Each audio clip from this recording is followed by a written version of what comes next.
بزرگوں، دینی اور ملی بھائیوں، خواتین اسلام، آج جس موضوع کے تحت آپ کے سامنے کچھ باتیں رکھنے کی کوشش کروں گا وہ ہے فیوض رحمانی کا عشرہ۔ آج جس عشرے سے ہم گزر رہے ہیں انہی ایام سے متعلق کچھ باتیں گوشے گزار کرنا چاہوں گا۔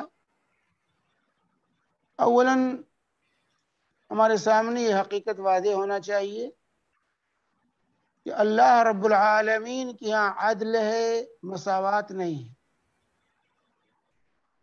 یہ واضح ہونا چاہیے کیونکہ اللہ تعالیٰ نے جتنی مخلوقات پیدا کی ہیں ان میں درجات رکھے ہیں، بعض کو بعض پر فضیلت اور فوقیت بخشی ہے۔ جہاں اللہ تبارک و تعالیٰ نے ملائکہ کو پیدا کیا اور ان کو خصوصیت بخشی کہ لا یعصون اللہ ما امرهم ویفعلون ما یؤمرون، کہہ کر کے ان کی امتیازی پوزیشن کو واضح کیا، وہیں پر حضرت انسان کو اللہ تبارک و تعالیٰ نے مشہود ملائکہ قرار دے کر وَلَقَدْ كَرَّمْنَا بَنِي آدم کہہ کر کے رب کائنات نے انسانوں کو فضیلت اور فوقیت بخشی، اور وَفَضَّلْنَاهُمْ عَلَى كَثِيرٍ مِّمَّنْ خَلَقْنَا تفضیلا کہہ کر بہت سی مخلوقات پر اللہ تبارک و تعالیٰ نے انسان کو درجہ عطا فرمایا، فضیلت بخشی۔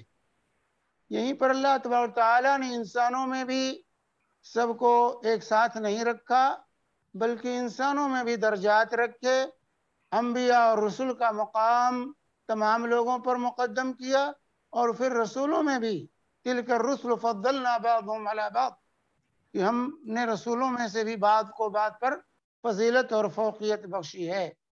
اور پھر ان رسولوں میں 5 کو اولو العزم پیغمبر قرار دے کر ان کا درجہ مقدم کیا، اور پھر ان 5 میں سید الاولین والآخرین امام الانبیاء صلی اللہ علیہ وسلم کو سب پر مقدم قرار دیا، اور اس طریقے سے درجات اللہ تبارک و تعالیٰ نے قائم رکھا۔ اسی طرح اللہ تبارک و تعالیٰ نے دن بنائے، راتیں بنائی، اس میں بھی اللہ تبارک و تعالیٰ نے درجات رکھے۔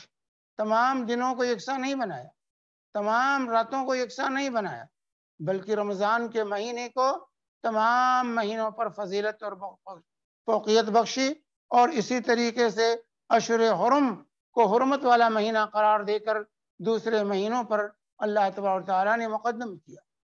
اسی طریقے سے اللہ تبارک و تعالیٰ نے دن بنائے تو دن میں ہفتے میں جمعہ کے دن کو فضیلت بخشی تمام دنوں پر، اور سال میں یوم عرفہ، یوم النحر، ایام تشریق کو سال بھر کے تمام دنوں پر اللہ نے فضیلت اور فوقیت بخشی۔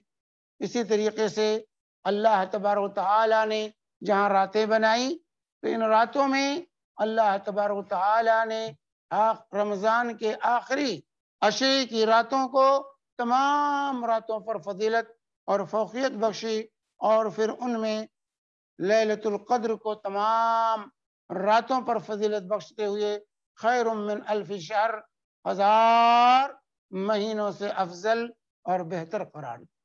تو اس طرح اللہ تعالی نے مخلوقات میں درجات رکھے ہیں، اور رب کائنات نے جو ہے فضیلت اور فوقیت ایک کو دوسرے پر بخشی ہے۔ تمام لوگ ایک درجے کے نہیں ہیں، بلکہ درجات میں اللہ تعالیٰ نے فرق مراتب رکھا۔ مرد اور عورت بنائے تو کہا لیس الذکر کالانثی، مرد عورت کی طرح نہیں۔ تو یہ جو عام طور سے ہمارے ہاں مساوات، اللہ کے ہاں مساوات نہیں، اللہ کے ہاں عدل ہے۔ عدل ہر ایک کو اس کے درجات کے اعتبار سے اللہ تعالیٰ درجہ دیتا ہے، اور نا انصافی اور ظلم اللہ رب العالمین کے یہاں نہیں ہے۔ اللہ تعالیٰ نے کہا انی حرمت الظلم علی نفسی میں نے اپنے نفس پر ظلم کو حرام قرار دیا۔ تو بہرحال اللہ تبارک و تعالیٰ نے رمضان کے آخری عشرے کی راتوں کو سال بھر کی تمام راتوں پر فضیلت اور فوقیت بخشی ہے۔ یہ عشرہ جو ہم گزار رہے ہیں انتہائی بابرکت عشرہ ہے۔ اللہ رب العالمین کی خصوصی عنایتیں اس عشرے کے اندر ہوتی ہیں اپنے بندوں کے ساتھ، اس لیے یہ لازم ہے کہ ہم اس عشرے کی حقیقت کو سمجھیں اور اس کی قدر و قیمت کو پہچانتے ہوئے اس سے کما حق ہو مستفید ہونے کی، اس سے فائدہ حاصل کرنے کی ہم کوشش کریں۔ یہ دینی ذمہ داری اور دینی فریضہ ہے ہمارے اور آپ کے اوپر۔ یہ آخری عشرہ جسے ہم اور آپ گزار رہے ہیں، یہ عشرہ غیر معمولی جو ہے عشرہ ہے۔ اس کے اندر اللہ کے نبی صلی اللہ علیہ وآلہ وسلم جو معصوم تھے، سید الاولین والآخرین تھے، اللہ کے نبی صلی اللہ علیہ وسلم اس عشرے کا خصوصی اہتمام فرماتے۔ یہاں سے اللہ کے نبی صلی اللہ علیہ وسلم کے بارے میں ام المومنین عائشہ صدیقہ رضی اللہ تعالی عنہا روایت کرتی ہیں، صحیح بخاری اور مسلم کی حدیث ہے، اذا دخل العشر شد میزرہ واحیا لیلہ وایقظ اہلہ، کہ اللہ کے نبی صلی اللہ علیہ وسلم جب رمضان کا آخری عشرہ آتا تھا تو اپنی کمر کس لیتے تھے، اپنی تہمند کو، اپنی لنگی کو باندھ لیتے تھے، وَأَحْيَا لَيْلَةَ، اور اس عشرے کی راتوں کو زندہ کرتے تھے، بیدار رہتے تھے، وَأَيْقَظَ أَهْلَهُ، اور اپنے اہل عیال کو بھی ان راتوں میں بیدار رکھ کر اللہ کی عبادت میں مشغول رکھتے تھے۔ یہ کیفیت تھی رسول پاک صلی اللہ علیہ وسلم کی اس عشرے کے اندر جسے ہم گزار رہے ہیں۔ اور دوسری روایت صحیح مسلم کے اندر ام المومنین عائشہ صدیقہ رضی اللہ تعالی عنہ فرماتی ہیں کہ کان رسول اللہ صلی اللہ علیہ وسلم یجتہد فی العشر الاواخر ما لا یجتہد فی غیرہ، کہ اللہ کے نبی صلی اللہ علیہ وسلم رمضان کے آخری عشرے میں جس قدر عبادت میں محنت کرتے تھے، جس محنت اور لگن کے ساتھ عبادت کرتے تھے، اہتمام کرتے تھے، دوسرے دنوں میں یہ اہتمام نہیں ہوتا۔ تو اس سے اندازہ لگائیے کہ عشرہ جس میں ہم گزر رہے ہیں یہ عشرہ انتہائی اہمیت کا حامل عشرہ ہے۔ اللہ کے نبی صلی اللہ علیہ وسلم ان دنوں کو، ان ایام کو خصوصی اہمیت عطا کرتے تھے اور اس عشرے کو پورے کا پورا عشرہ اللہ کی عبادت میں گزارتے تھے۔ تو اس کی اہمیت کا سمجھنا اور اس عشرے کو صحیح طریقے سے گزارنا یہ ہماری اور آپ کی دینی ذمہ داری، کیونکہ اس عشرے کے اندر اللہ رب العالمین کی خصوصی عنایتیں ہوتی ہیں اہل ایمان کے ساتھ۔ اللہ تعالیٰ خصوصی توجہ فرماتا ہے ہمارے اور آپ کے ساتھ، اس لیے اللہ کی اس توجہ سے ہمیں اور آپ کو بھرپور استفادہ کرنے کی کوشش کرنی چاہیے۔ تو آئیے ہم دیکھتے ہیں کہ اس عشرے کو ہم کیسے گزاریں گے اور اس کی کیا اہمیت ہے اور اس میں ہمیں کیا کرنا ہے اور کس طریقے سے اس عشرے سے ہم مستفید ہو سکتے ہیں۔ میرے بھائیوں، یہ ایام بڑے قیمتی ایام ہیں، یہ ایام بڑے قیمتی ایام ہیں، اور یاد رکھیے وقت کی قدردانی یہ بہت بڑی خوبی ہے انسان کے اندر۔ جو اپنے وقت کی قیمت کو نہیں پہچانتا وہ کامیاب نہیں ہو سکتا۔ اس لیے یہ موقع ملا ہوا ہے، اس کو ہمیں غنیمت جاننا ہے۔ پتہ نہیں آئندہ سال ہم یہ ایام پاتے ہیں یا نہیں پاتے، اس لیے ان ایام کو، اس عشرے کو ہمیں اچھی طریقے سے گزارنے کی صحیح کرنی چاہیے۔ یہ عشرہ وہ بابرکت عشرہ ہے جس کے اندر اللہ تبارک و تعالی نے قرآن جیسی نعمت ہمیں اور آپ کو عطا کی۔ قرآن جیسی نعمت اس عشرے کے اندر اللہ تبارک و تعالی نے ہمیں اور آپ کو عطا کی ہے۔ اس لیے اس عشرے کو اہمیت ملی قرآن کے نزول کی وجہ سے، اور اللہ تبارک و تعالیٰ نے فرمایا انا انزلناہ فی لیلۃ القدر وما ادراک ما لیلۃ القدر لیلۃ القدر خیر من الف شہر تنزل الملائکۃ والروح فیہا بإذن ربهم من كل امر سلام ہی حتی مطلع الفجر۔ ایک پوری سورت اللہ تبارک و تعالیٰ نے نازل فرمائی ہے اس بابرکت رات سے متعلق، اس کے تعارف کے لیے، جو قرآن کے نزول کی رات، جس کو ہم اور آپ شب قدر یا لیلۃ القدر کہتے ہیں۔ لیلۃ القدر اسی عشرے کے اندر، اسی عشرے کی راتوں میں سے کوئی ایک رات ہے جس کو شب قدر ہونے کا مقام اور مرتبہ حاصل ہے، جو تمام راتوں میں سب سے افضل، بہتر ہے، خیر من الف شہر، 1000 مہینوں سے افضل اور بہتر۔ ایک رات اگر یہ مل جائے تو میرے بھائیوں ہماری زندگی سنور جائے، پوری زندگی کا یہ سرمایہ بن جائے اگر یہ رات ہمیں صحیح طریقے سے حاصل ہو جائے۔ تو آئیے دیکھتے ہیں کہ لیلۃ القدر، یہ جانیں گے کہ لیلۃ القدر کو لیلۃ القدر کیوں کہا جاتا ہے۔ لیلۃ القدر کا وجہ تسمیہ علماء نے یہ بیان کیا ہے، اس کو قدر کے معنی ہوتے ہیں شرف، منزلت، مقام، مرتبہ۔ تو چونکہ یہ رات بڑے مقام اور مرتبے والی ہے، شرف و منزلت کی رات ہے، اس لیے اس کو لیلۃ القدر یا شب قدر کہتے ہیں۔ دوسری وجہ اس کی یہ ہے کہ اس رات کے اندر سال بھر کی تقدیر مقرر ہوتی، سال بھر کی تقدیر اس رات میں مقرر ہوتی ہے، اس لیے یہ تقدیر کی رات ہے، یہ قضاء اور قدر کی رات ہے، سالانہ تقدیر اس رات میں متعین ہوتی ہے، اس لیے اس کو لیلۃ القدر کہتے ہیں۔ اسی طریقے سے تیسری وجہ تسمیہ علماء نے یہ بیان کی ہے کہ چونکہ اس رات کے اندر قیام کی بڑی قدر اور منزلت ہے، اس لیے اس کو لیلۃ القدر کہا جاتا ہے، کہ منزلت قیام کی وجہ سے اس کا نام لیلۃ القدر پڑا ہے۔ اسی طریقے سے ایک وجہ بعض علماء نے یہ بیان کی ہے کہ چونکہ قدر کے معنی ہوتے ہیں تنگ ہو جانا، تنگی کے معنی میں بھی آتا ہے قدر کا معنی، تو چونکہ اس رات میں فرشتوں کا اس قدر نزول ہوتا ہے روئے زمین پر کہ زمین تنگ ہو جاتی ہے، اس لیے بھی اس کو لیلۃ القدر کہا جاتا ہے۔ بہرحال یہ وجہ تسمیہ ہے، اور اس سے اس رات کی اہمیت اور اس کی قدر و منزلت کا ہم اندازہ لگا سکتے ہیں۔ اس کی کیا فضیلت ہے شب قدر کی، لیلۃ القدر کی؟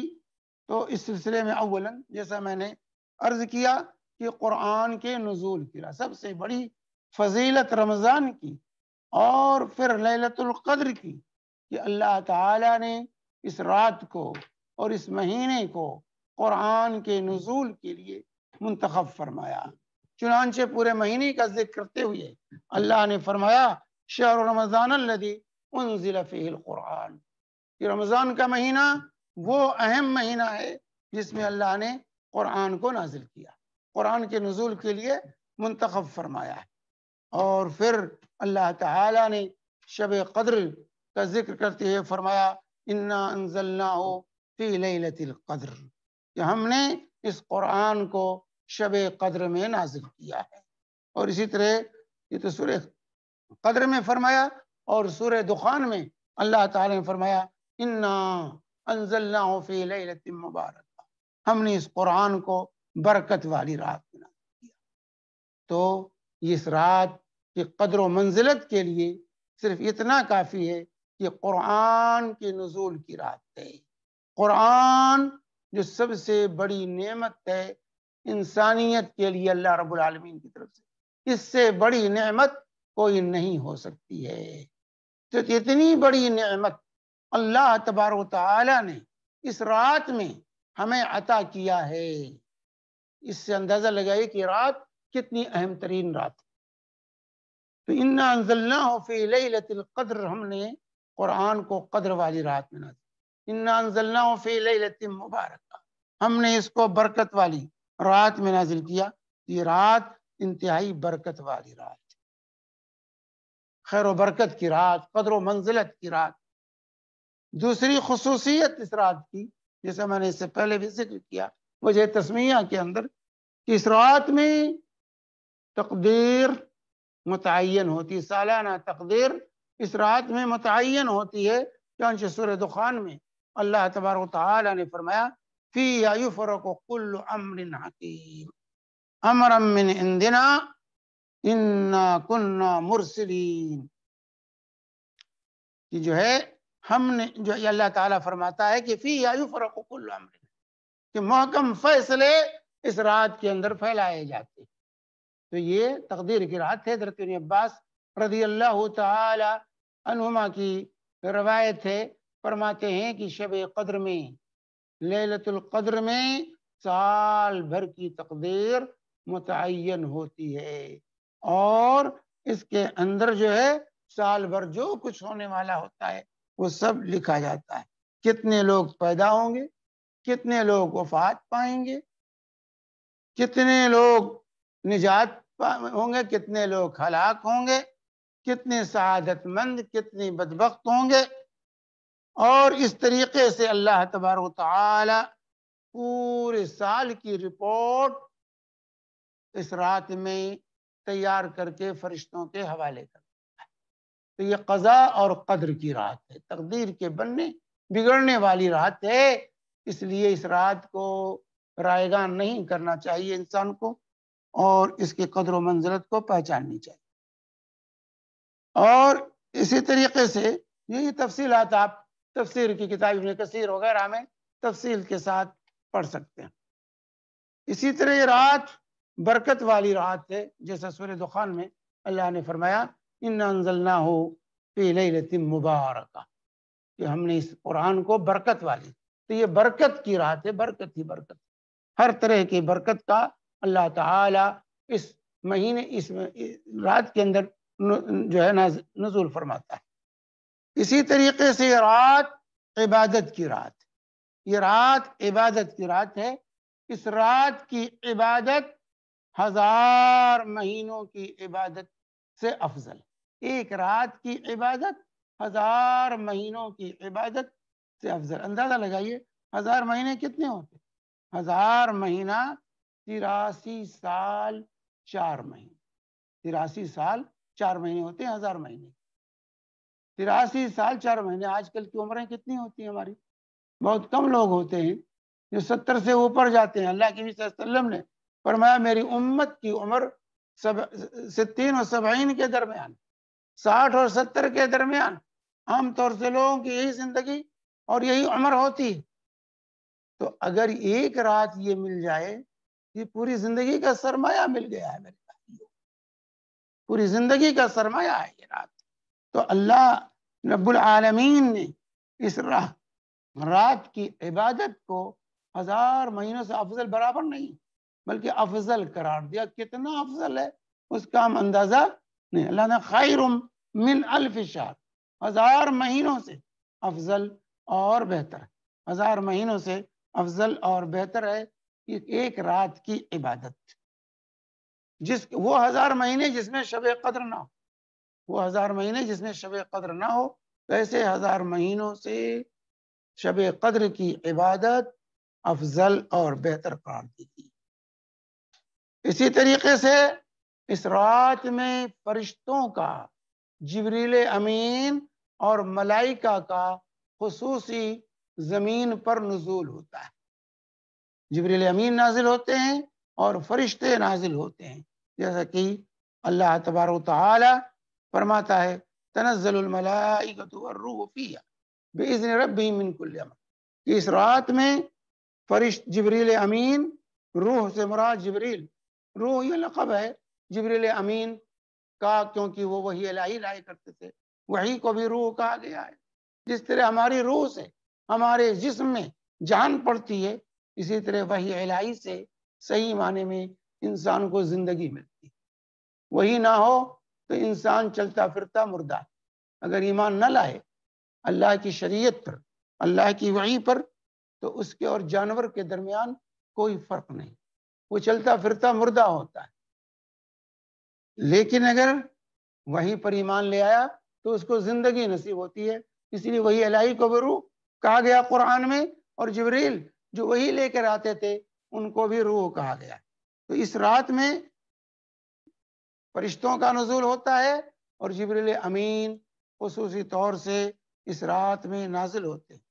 بِإِذْنِ رَبِّهِمْ، اپنی مرضی سے نہیں بلکہ اللہ کا خصوصی فرشتوں کو نازل ہونے کا آرڈر اور حکم ہوتا ہے۔ من کل امر، تمام معاملات لے کر یہ زمین پر نزول فرماتے ہیں، خیر اور برکت کے ساتھ۔ تمام خیر اور برکت کے ساتھ فرشتے اس رات میں نازل ہوتے ہیں۔ تو یہ خیر و برکت کی رات، فرشتوں کے نزول کا مطلب ہے کہ خیر و برکت کا نزول ہوتا ہے اس رات میں۔ خیر و برکت کا، جہاں فرشتے ہوتے ہیں وہاں خیر ہوتا ہے، جہاں شیطان ہوتا ہے وہاں شر ہوتا ہے۔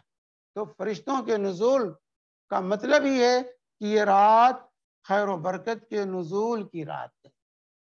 اس طریقے سے یہ رات سلامتی والی ہے، سکون والی ہے، امن والی ہے، اطمینان والی رات۔ چانچہ اللہ تعالیٰ نے خود فرمایا سورہ قدر میں، سلام ہی حتی مطلع الفجر۔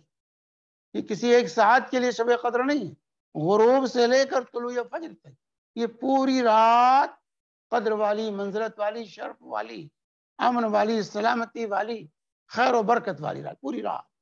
پوری رات مغرب سے لے کر اذان فجر تک یہ پوری رات خیر و برکت کی رات ہے۔ جس حصے سے بھی آپ استفادہ کرنا چاہیں بھرپور استفادہ کر سکتے ہیں۔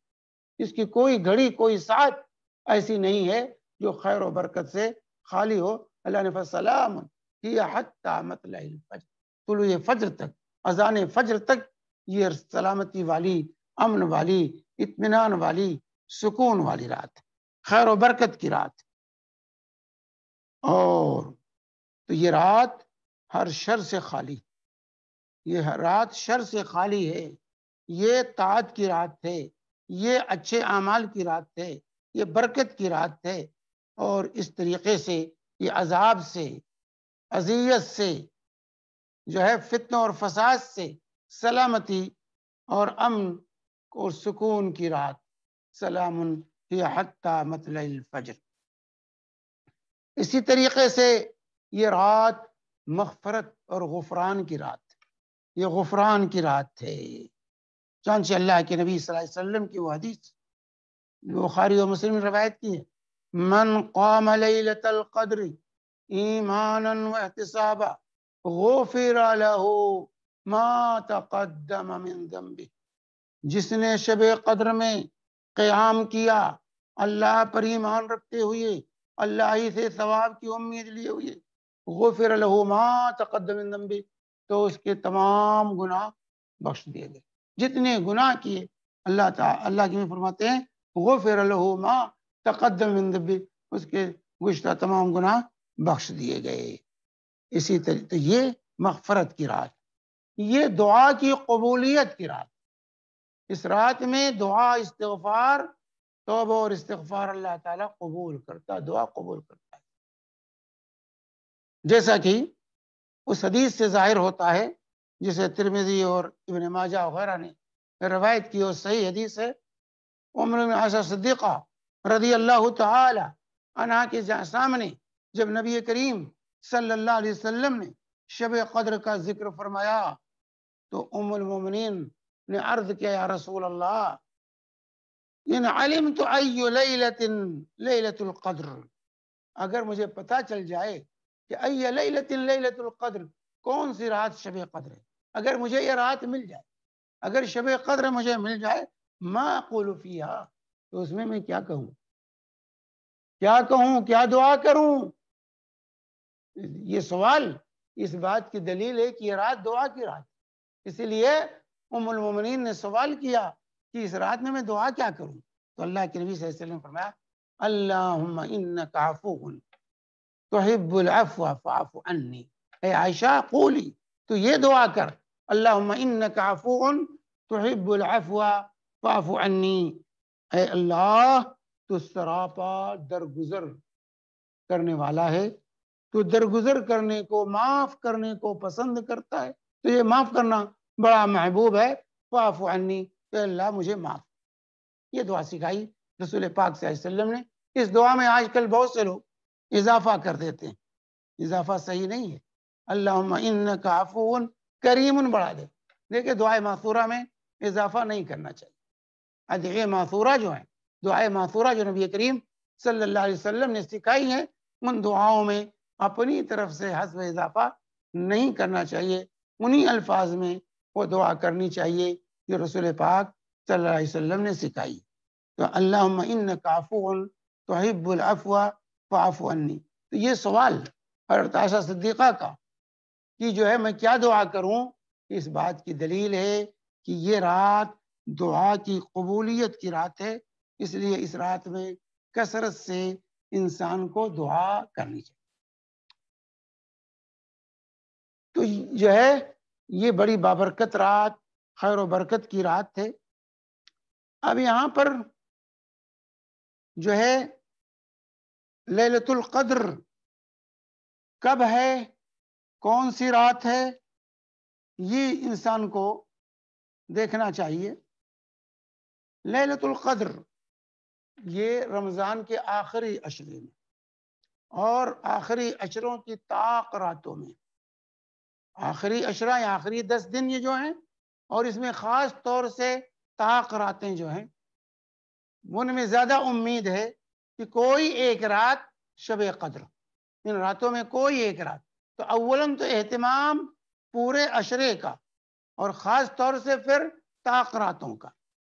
تو علماء نے، امام نووی وغیرہ نے اور جمہور علماء امت نے یہ بیان کیا ہے کہ آخری عشرے میں ہے، اور زیادہ امید طاق راتوں میں، طاق راتیں جیسے 21ویں، 23ویں، 25ویں، 27ویں، 29ویں، یعنی 20 رمضان گزار کر جو رات آئی، پھر 22 رمضان گزار کر کے جو رات آئے، پھر 24 رمضان گزار کر کے جو رات آتی ہے، پھر 26 رمضان گزار کر کے جو رات آئے، پھر 28 رمضان گزار کر کے جو رات آئے۔ یہ 5 راتیں ہیں جو طاق ہیں، جو 2 سے تقسیم نہیں ہوتی، 21، 23، 25، 27، 29۔ ان طاق راتوں میں سے کوئی ایک رات امید ہے کہ شب قدر ہو، یہی چیز جو ہے علماء نے بیان کیا ہے۔ اور ام المؤمنین عائشہ صدیقہ رضی اللہ تعالی عنہ کی حدیث میں اللہ کے نبی صلی اللہ علیہ وسلم فرماتے ہیں تحروا لیلۃ القدر فی الوتر من العشر الاواخر من رمضان، کہ تم شب قدر کو رمضان کے آخری عشرے کی طاق راتوں میں تلاش کرو، آخری عشرے کی طاق راتوں میں تلاش کرو۔ اور اسی طریقے سے یہ تو بخاری مسلم کی روایت، اور اسی طرح بخاری کی روایت ہے حضرت ابن عباس رضی اللہ تعالی عنہما سے، اللہ کے نبی صلی اللہ علیہ وسلم نے فرمایا التمسوها فی العشر الاواخر من رمضان لیلۃ القدر، کہ جو ہے تم شب قدر کو رمضان کے آخری عشرے میں تلاش کرو، رمضان کے آخری عشرے میں شب قدر کو تلاش کرو، فی تعصیۃ تبقى فی سابعۃ تبقى فی خامسۃ تبقى، جب 9 دن باقی رہ جائے یا 7 دن باقی رہ جائے یا 5 دن باقی رہ جائے، تو اس طریقے سے جو ہے آخری عشرے میں اللہ کے نبی صلی اللہ علیہ وسلم نے اس رات کو تلاش کرنے کا حکم دیا ہے، اس لیے انسان کو اس آخری عشرے، پورے عشرے کا اہتمام کرنا چاہیے۔ اور اسی طرح عبداللہ بن عمر رضی اللہ عنہما کی حدیث ہے کہ ایک شخص نبی کریم صلی اللہ علیہ وسلم کی خدمت میں حاضر ہوا، یہ بھی بخاری مسلم کی متفق علیہ روایت، اور عرض کیا یا رسول اللہ، جو ہے نے آ کر کے جو ہے رسول پاک صلی اللہ علیہ وسلم سے عرض کیا کہ جو ہے اس نے شب قدر کو خواب میں رمضان کے آخری 7 راتوں میں دیکھا ہے۔ تو رسول پاک صلی اللہ علیہ وسلم نے فرمایا کہ جو ہے، بلکہ دوسری روایت میں رجالا من اصحاب النبی، رسول پاک صلی اللہ علیہ وسلم کے صحابہ میں سے کچھ لوگوں نے آ کر کے رسول پاک صلی اللہ علیہ وسلم سے عرض کیا کہ یا رسول اللہ، خواب میں ہم نے جو ہے دیکھا ہے کہ رمضان کے آخری 7 راتوں میں جو ہے شب قدر۔ تو اللہ کے نبی صلی اللہ علیہ وسلم نے فرمایا الا رویاکم قد تواتعت فی السبع الاواخر فمن کان متحریا فلیتحرها فی السبع الاواخر، کہ میں دیکھتا ہوں کہ تم لوگوں کے خواب سب جو ہے متفق ہیں، لہذا کہ جو ہے سبع اواخر کے سلسلے میں، آخری 7 راتوں کے سلسلے میں، تو تم جو ہے آخری 7 راتوں میں اس کو تلاش کرو۔ یہ بخاری مسلم کی متفق علیہ روایت ہے۔ اسی طریقے سے ابن عمر رضی اللہ تعالی عنہ کی دوسری روایت ہے کہ ایک شخص نے شب قدر کو 27ویں شب میں دیکھا، شب قدر کو 27ویں شب میں دیکھا خواب میں۔ تو اللہ کے نبی صلی اللہ علیہ وسلم سے جو اس نے بیان کیا تو کہا ارا رویاکم فی العشر الاواخر فاطلبوها فی الوتر منہا، میں دیکھتا ہوں کہ تم لوگوں کے خواب جو ہے آخری عشرے کے سلسلے میں تمہیں نظر آ رہے ہیں، تو تم آخری عشرے کی طاق راتوں میں اس کو تلاش کرو۔ یہ بھی بخاری اور مسلم کی متفق ہے روایت۔ تو اس سے جو ہے ان روایات سے یہ ہوا کہ شب قدر آخری عشرے کی طاق راتوں میں سے کوئی ایک رات شب قدر عام طور سے ہوتی ہے، عام طور سے ہوتی ہے۔ اور دوسری چیز یہ ہے کہ یہ رات کیا متعین ہے؟ جیسے بہت سے لوگ 27 کو متعین مانتے، کچھ لوگ کسی رات کو متعین مانتے، تو یہ رات متعین نہیں ہے کہ ہمیشہ 27 کو ہو یا ہمیشہ 23 کو ہو یا ہمیشہ 21 کو ہو، نہیں، بلکہ یہ رات ثابت نہیں ہے، منتقل ہوتی رہتی، یہ رات منتقل ہوتی، کبھی 21ویں کو، کبھی 23ویں کو، کبھی 25ویں کو، کبھی 27ویں کو، کبھی 29ویں کو، یہ رات ہوتی رہتی، جو منتقل ہوتی ہے۔ تو یہ رات منتقل ہونے والی رات بدلتی رہتی ہے، اسی لیے تمام راتوں کے بارے میں، تمام طاق راتوں کے بارے میں صحیح روایات رسول پاک صلی اللہ علیہ وسلم سے وارد ہیں۔ آپ کی زندگی میں کبھی 21 کی، جو بخاری کی روایت ہے ابو سعید خدری رضی اللہ تعالی عنہ کی، 21ویں تاریخ تھی، اس رات بارش ہوئی، اللہ کے نبی صلی اللہ علیہ وسلم نے پہلے بتا دیا کہ مجھے یہ رات دکھائی گئی ہے، اور اس رات کی صبح کو میں پانی اور میں کیچڑ میں جو ہے سجدہ کر رہا ہوں، مٹی اور پانی میں سجدہ کر رہا ہوں۔ حضرت ابو سعید خدری رضی اللہ تعالی عنہ فرماتے ہیں کہ میں نے 21ویں شب تھی، رات میں بارش ہوئی، اللہ کے مسجد ٹپکی، اللہ کے نبی صلی اللہ علیہ وسلم نے فجر کی نماز پڑھائی، تو آپ جب نماز سے فارغ ہوئے تو میری آنکھوں نے دیکھا کہ آپ کے پیشانی پر مٹی لگی ہوئی تھی، آپ کی پیشانی پر مٹی، کیونکہ مسجد نبوی میں یہ فرش پکی فرش نہیں تھی، پکی فرش وہاں نہیں تھی، اور نہ وہاں یہ جو ہے سجاد اور مصلے تھے، زمین تھی، فرش تھی، اسی پر زمین ہی پر رسول پاک صلی اللہ علیہ وسلم سجدہ ریز ہوتے تھے۔ تو آپ کی پیشانی پر مٹی اور پانی جو ہے بارش کی وجہ سے لگی، اور صحابہ نے اس کا مشاہدہ کیا۔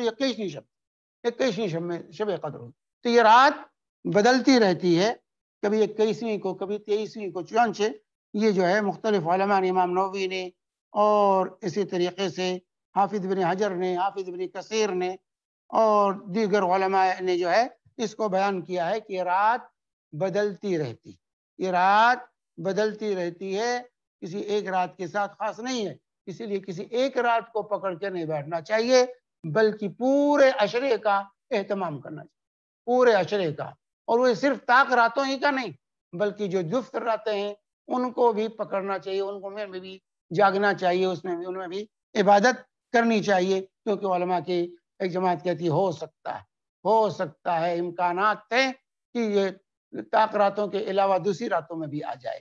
اس لیے جو ہے پورے عشرے کا، جو کہ اللہ کے نبی صلی اللہ علیہ وآلہ وسلم کا جو اہتمام تھا، کان یعتکف فی العشر الاواخر من رمضان، اللہ کے نبی صلی اللہ علیہ وسلم رمضان کے پورے آخری عشرے کا اعتکاف کرتے، پورے آخری عشرے کی راتوں کو بیدار رہتے، پورے عشرے کی راتوں کو عبادت میں گزارتے. تو یہ پورا عشرہ عبادت کا عشرہ ہے. تمام راتیں عبادت کی راتیں ہیں.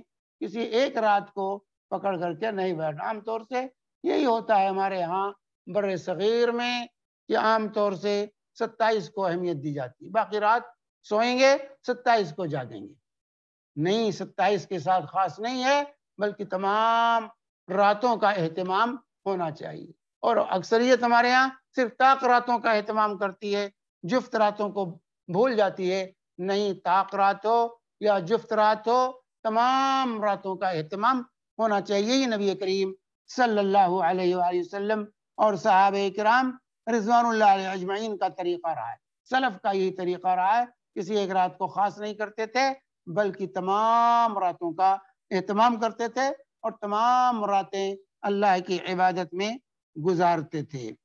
چنانچہ ابو سعید خدری رضی اللہ تعالی عنہ کی روایت ہے، جس کو میں نے ذکر کیا کہ 21ویں شب تھی کہ جب جو ہے یہ رات آئی تھی رسول پاک صلی اللہ علیہ وآلہ وسلم کی زندگی میں. اسی طرح دوسری روایت یہ بھی صحیح مسلم کی ہے، عبداللہ بن عنیس رضی اللہ تعالی عنہ راوی ہیں کہ شب قدر کے سلسلے میں کہ جو اللہ کے حبیب صلی اللہ علیہ وسلم نے اریت لیلۃ القدر ثم انسیتها، مجھے شب قدر دکھائی گئی پھر بلا دی گئی. وارانی صبیحتها اسجد فی ماء وطین، اور میں دیکھتا ہوں کہ میں مٹی اور پانی میں سجدہ کر رہا ہوں. کہتے ہیں حضرت عبداللہ بن عنیس فمطرنا لیلۃ 23، تو 23ویں شب تھی کہ بارش ہوئی.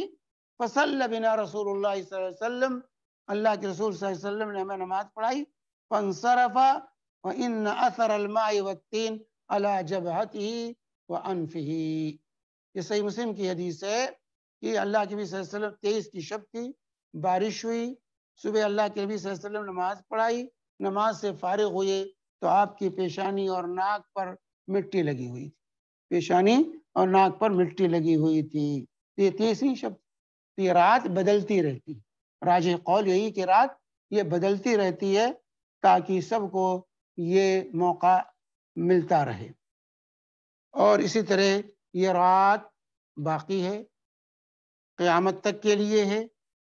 یہ نہیں کہ رات اٹھا لی گئی ہے اب شب قدر نہیں ہے، نہیں، شب قدر قیامت تک کے لیے اس امت کو اللہ تعالی نے یہ شرف بخشا ہے. چنانچہ امام نووی رحمہ اللہ نے اس پر اجماع نقل کیا ہے کہ امت کا اس پر اجماع ہے علماء کا کہ یہ رات باقی ہے قیامت تک کے لیے. اور اللہ کے نبی صلی اللہ علیہ وسلم نے کہا تحروا لیلۃ القدر فی الوتر من العشر اواخر من رمضان، یہ خاص نہیں کیا ہے رمضان کے آخری عشرے کی طاق راتوں میں پوری امت کو تلاش کرنے کا حکم فرمایا. آئیے دیکھیں اس کی علامتیں کیا ہیں. اس کی علامتیں، بہت سے لوگ علامتوں کے پیچھے چکر لگاتے رہتے ہیں، اصل علامات نہیں ہیں، اصل عبادت میں یہ رات گزارنی ہے میرے بھائی. علامت اور پہچان کے چکر میں نہیں. اور یہ بات نہیں کہ رات نظر آ جائے یا علامت مل جائے تو باقی رات آرام سے سوئے، نہیں، بلکہ یہ پورے عشرے کا اہتمام ہونا چاہیے. اللہ کے نبی صلی اللہ علیہ وسلم نے کچھ علامتیں اس کی بتائی ہیں. چنانچہ ابی بن کعب رضی اللہ تعالی عنہ کی روایت ہے، فرماتے ہیں کہ رسول پاک صلی اللہ علیہ وسلم نے فرمایا صبیحۃ لیلۃ القدر تطلع الشمس لا شعاع لها كأنها تسطع حتى ترتفع، کہ لیلۃ القدر کی صبح جب سورج طلوع ہوتا ہے تو اس کی شعاعوں میں تیزی نہیں ہوتی، تھالی کی طرح ہوتا ہے جب تک بلند نہ ہو جائے. شعاعیں مدھم ہوتی ہیں، تیزی نہیں ہوتی ہے، اور جو ہے جب تک سورج بلندی پر نہ آ جائے تو تیزی نہیں آتی، ایک تھالی کی طرح رہتا ہے سورج. یہ ابو داؤد، ترمذی، مسند احمد کی روایت ہے اور شیخ البانی رحمہ اللہ نے اس کو صحیح قرار دیا۔ اسی طرح مسلم شریف کی روایت ہے کہ وَإِمَارَتُهَا أَن تَطْلُعَ الشَّمْسُ فِي صَبِيحَةِ يَوْمِهَا بَيْضَاءَ لَا شُعَاعَ لَهَا، اس کی نشانی یہ ہے کہ اس کی صبح کو، اس رات کی صبح کو سورج جب طلوع ہوتا ہے تو سفید ہوتا ہے، اس کی شعاعیں نہیں ہوتی، شعاعیں نہیں ہوتی، بالکل سفید ہوتا ہے، جیسا کہ پہلی روایت کے اندر ابی بن کعب کی پہلی روایت جو ابو داؤد اور ترمذی وغیرہ کی اس میں بیان کیا گیا۔ تو سورج کی شعاعیں نہیں ہوتی، اس سے پہچانا جا سکتا ہے کہ آج کی رات قدر والی رات تھی۔ اسی طرح حضرت عبداللہ بن عباس رضی اللہ عنہما کی روایت ابو داؤد، طیالسی، ابن خزیمہ اور بزار وغیرہ کی، اور شیخ البانی نے صحیح الجامع میں اس کو صحیح قرار دیا ہے کہ ابن عباس رضی اللہ عنہ فرماتے ہیں کہ نبی کریم صلی اللہ علیہ وسلم نے فرمایا لیلۃ القدر لیلۃ سمحۃ طلقۃ لا حار ولا باردہ تصبح الشمس صبیحتها ضعیفۃ حمراء۔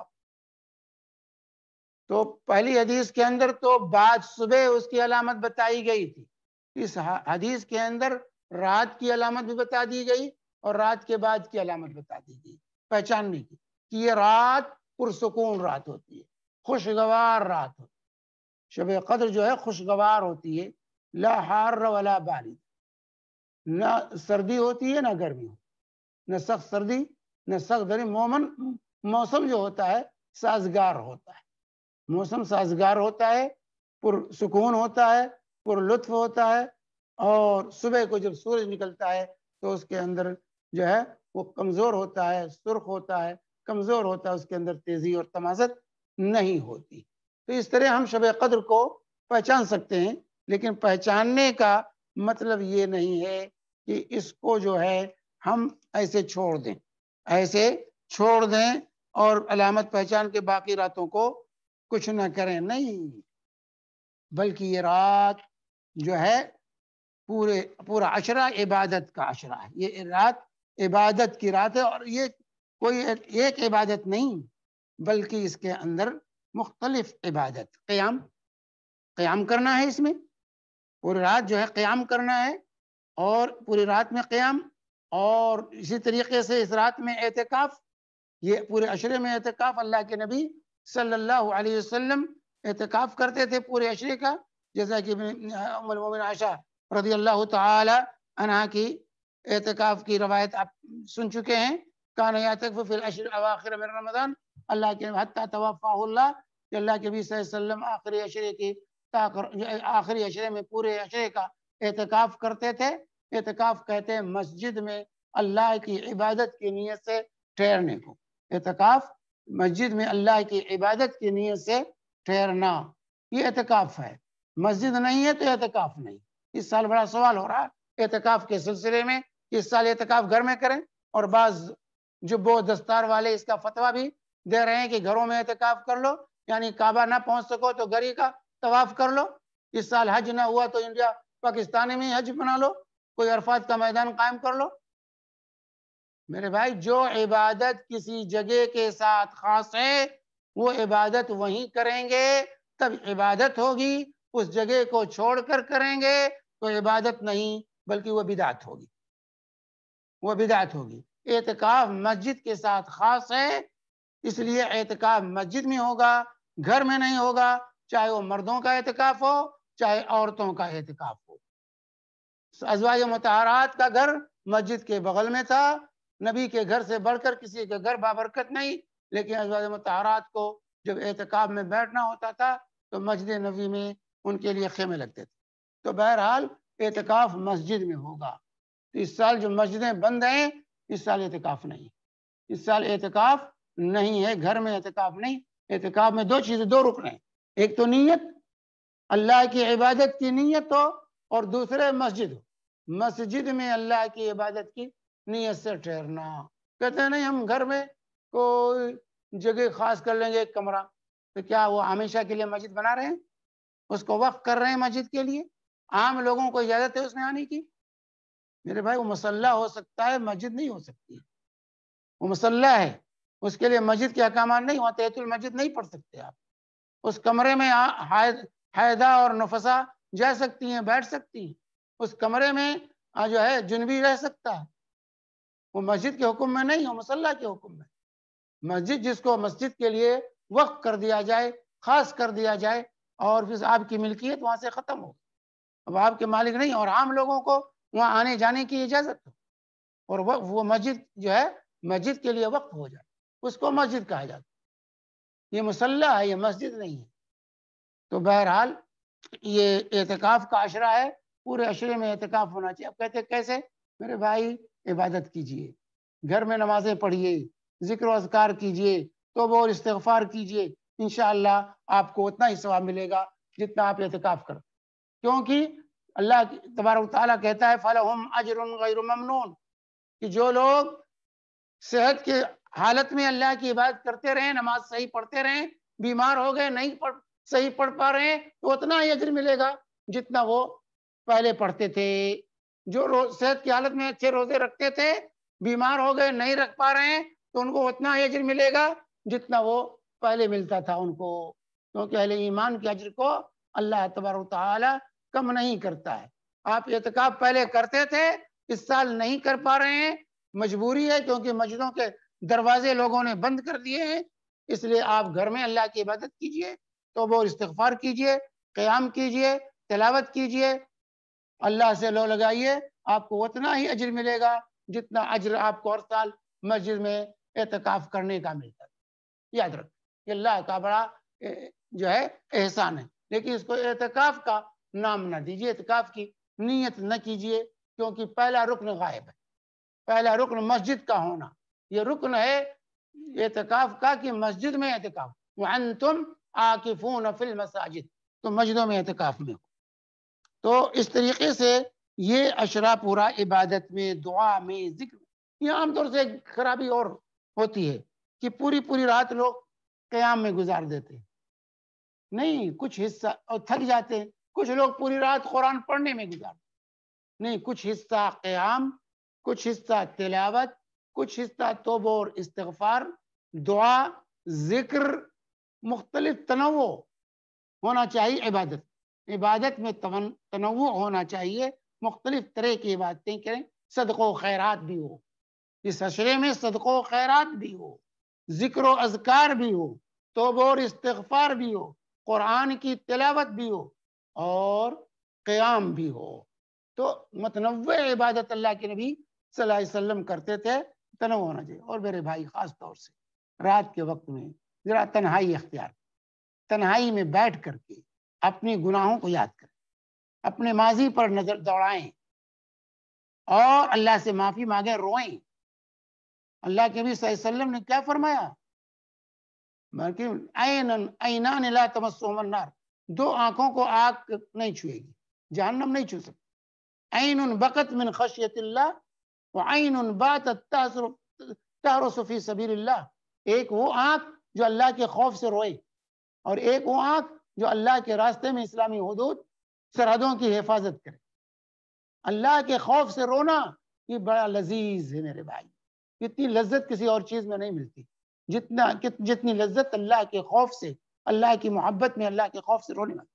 تو رات کے کچھ حصے میں تنہائی میں بیٹھے اور اپنے گناہوں پر نظر ڈالیں، ماضی پر نظر ڈالیں، کہاں کہاں ہم سے غلطیاں اور کوتاہیاں ہوئی ہیں، اور پھر اللہ کے سامنے ہاتھ پھیلا کر روئیں، گڑگڑائیں، اپنے گناہوں کی معافی مانگیں، توبہ کریں. یقیناً قسمت بدل جائے گی، قسمت بدل جائے گی. تو تنہائی کچھ حصہ تنہائی کے رکھیے، اپنے گناہوں کو یاد کرنے، اللہ کے سامنے رونے کے لیے رکھیے. اس رات میں پوری پوری رات قیام مجمع میں جیسے جاتے تھے لوگ، اس مسجد سے اس مسجد، ایک مرتبہ تراویح پڑھتے تھے، ایک مرتبہ قیام پڑھتے تھے، اور پوری رات اسی میں گزار دیتے تھے. نہیں، قیام اس اہم ترین عبادت ہے اس رات کی. لیکن صرف قیام ہی نہیں، کچھ حصہ تلاوت میں، کچھ حصہ جو ہے توبہ اور استغفار، ذکر و اذکار میں گزارنے کی کوشش کرنی چاہیے. توبہ و استغفار میں تو اللہ کے خوف سے رونا یہ اللہ کو بڑا محبوب ہے. اللہ کی جن 7 خوش نصیبوں کا ذکر کیا ہے، جو عرش کے نیچے جن کو قیامت کے دن جگہ ملے گی، وَرَجُلٌ ذَكَرَ اللَّهَ خَالِيًا فَفَاضَتْ عَيْنَاهُ، بخاری کی روایت کہ جس شخص نے تنہائی میں اللہ کو یاد کیا اور رو پڑا، اللہ کے سامنے رو پڑا، تو خوش نصیب ہے، قیامت کے دن اللہ تعالیٰ اس کے لیے سائے کا انتظام کرے گا۔ جب پوری دنیا پریشان ہوگی، سب لوگ پریشان ہو، نفسی نفسی کا عالم ہوگا، وہ خوش نصیب ہوگا جو اللہ کے خوف سے رویا ہے کہ اللہ تعالیٰ اس کے لیے سائے کا انتظام فرمائے گا۔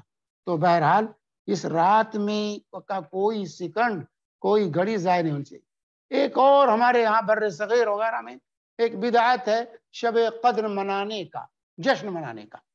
شب قدر کا جشن یہ بدعت یاد رکھ، شب قدر کا جشن جو ہمارے یہاں ہوتا ہے کہ رات بھر دھواں دار ہم تقریریں کرتے ہیں، دھواں دار تقریروں میں پوری رات گزار چلتے، چندہ وصول کرنے میں پوری رات گزار دیتے، چندے کا اعلان کرو اور تقریریں کرو، شعر و شاعری کرو، یہ جشن بدعت ہے، یہ جشن شب قدر بدعت ہے، یاد رکھ۔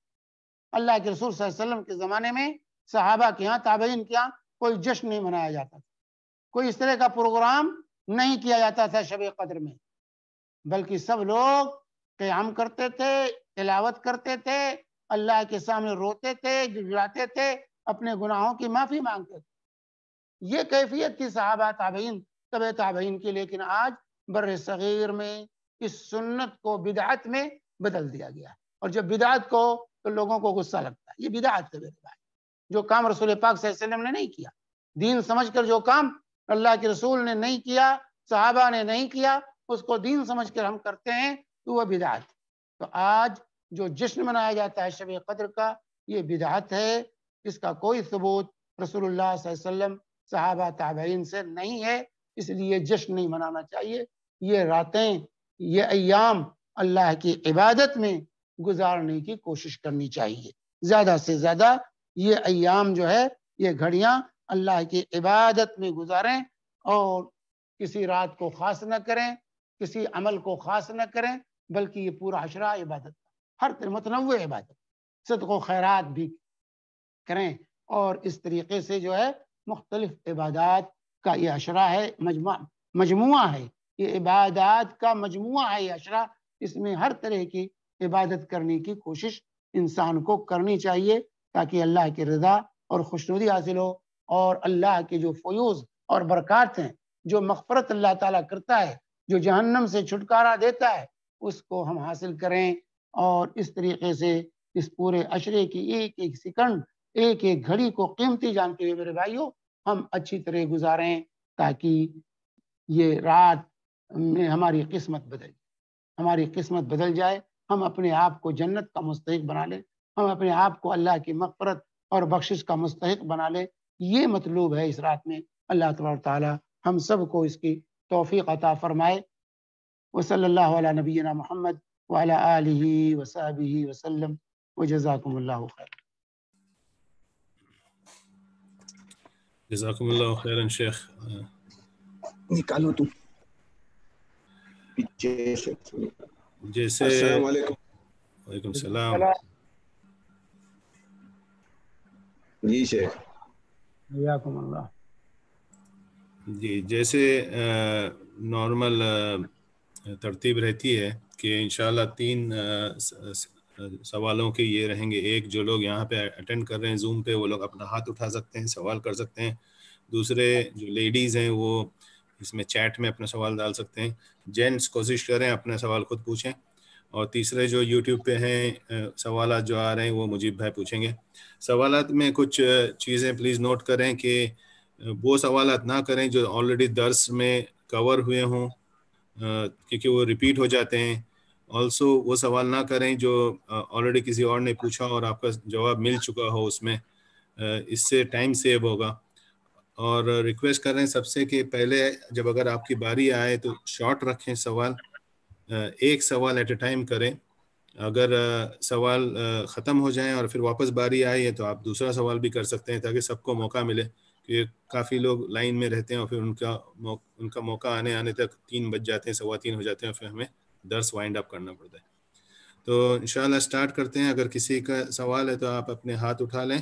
ان دا مین ٹائم میرے پاس یہاں پہ لکھ کے سوال آ چکا ہے، اگر وہ پڑھ لوں تو میں اس سے سٹارٹ کرتا ہوں۔ ابھی پہلے شیخ یہاں پہ ایکچولی آج کے ٹائٹل کے حساب سے تو نہیں سوال ہے، لیکن جنرل سوال ہے کہ رکوع اگر سجدے تلاوت آئے اور سجدے تلاوت سے اٹھ لیں اور اس کے فوراً بعد اگر رکوع ہے، یعنی وہ آخری آیت پہ سجدہ ہے، تو کیا رکوع میں جا سکتے ہیں یا تھوڑی سی آیت پڑھنی ہے؟ نہیں، آیت پڑھنی ضروری نہیں ہے، سجدے سے اٹھ کر رکوع کر سکتے، سجدے سے اٹھ کر رکوع میں جا سکتے ہیں، آیت کا پڑھنا لازم نہیں۔ اور یہاں دوسرا سوال ہے کہ سورہ اخلاص کی کیا فضیلت ہے کہ ایک صحابی ہر سورت کے بعد سورہ اخلاص پڑھتے تھے؟ وہ ایک حدیث ہے۔ ہاں، یہ دو صحابی کے بارے میں دو واقعات ہیں۔ ایک مسجد قباء کے امام تھے، وہ پڑھتے تھے، اور ایک مرتبہ ایک صحابی جو ہے جہاد میں گئے تھے اور وہ امیر تھے، اور وہ پڑھتے تھے کہ ہر رکعت میں سورہ اخلاص پڑھتے تھے۔ تو یہ انہوں نے جو علت اور سبب بتائی، اللہ کے نبی صلی اللہ علیہ وسلم نے ان سے پوچھا کہ اس سورت کو کیوں پڑھتے ہو، کوئی دوسری سورت پڑھو، اسی کو ہر رکعت میں کیوں پڑھتے ہو، کیوں ضروری سمجھتے ہو، دوسری صورتیں پڑھتے ہو اور اس کو بھی پڑھتے ہو؟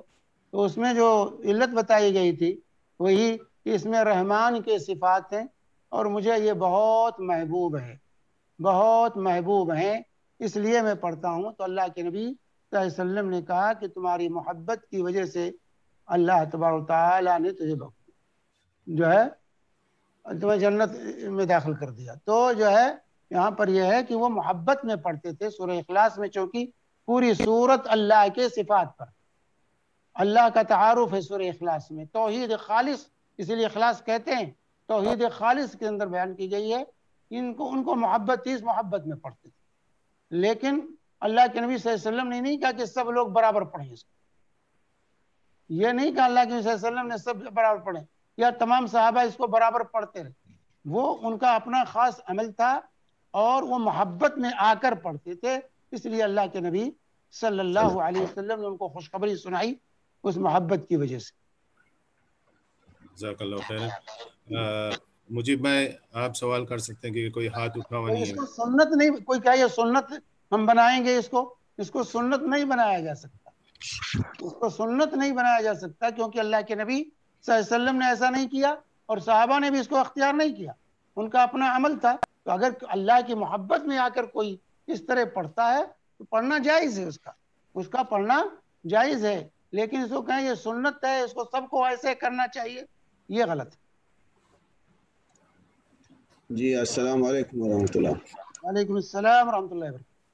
جزاک اللہ خیرن شیخ، سوالات تو آئے ہیں بالکل دو، لیکن اس سے پہلے دو باتیں میں بتا دوں کہ ہم مدینہ میں ہیں ماشاءاللہ۔ کل رات کو یہاں بارش ہوئی، آج صبح ماشاءاللہ ہمارا ماحول ایسا لگتا ہے کہ بارش کا بلکہ سورج نہیں دکھنے کے برابر ہے۔ اگر کوئی مدنی یہاں پر بیٹھے ہیں یا مدینہ میں رہنے والے بیٹھے ہیں تو وہ تصدیق کر سکتے ہیں۔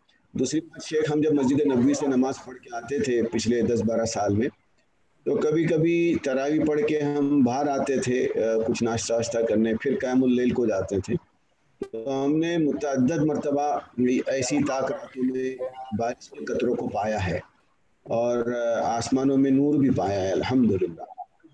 اب چونکہ فجر تک جو ہے ہم لوگ فجر پڑھنے کے بعد میں طاقت نہیں رہتی تھی، اس لیے کبھی مشاہدہ کرنے کا موقع نہیں ملا کہ سورج کیسا نکلا، جب ہم گھر آتے تھے کھلے میں نہیں رہتے تھے۔ جزاک اللہ خیر۔ وہ تو کیفیت بتا دیتی انسان کی، خود اپنے طبیعت کی کیفیت جو ہوتی ہے اس رات میں عبادت کرتے ہوئے، جس طرح انہماک ہوتا ہے، دل لگتا ہے، سکون محسوس ہوتا ہے، تو اندازہ ہو جاتا ہے۔ جی شیخ، ابھی سوال یہاں پر ایسا آیا ہوا ہے کہ چشمہ دوسرا،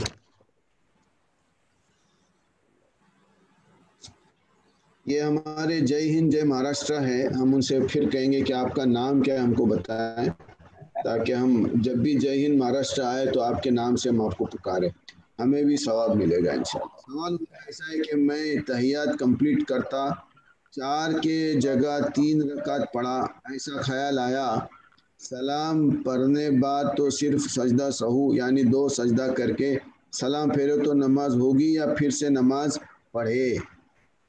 یعنی 4 رکعت اس نے 3 رکعت پڑھا، سجدہ سہو کیا، ہاں یہ کہہ رہے ہیں کہ 3 رکعت، انہوں نے تشہد میں ان کو خیال آیا کہ انہوں نے 3 پڑھی ہے کہ 4 پڑھی ہے جی اب اس میں 2 شکلیں ہیں.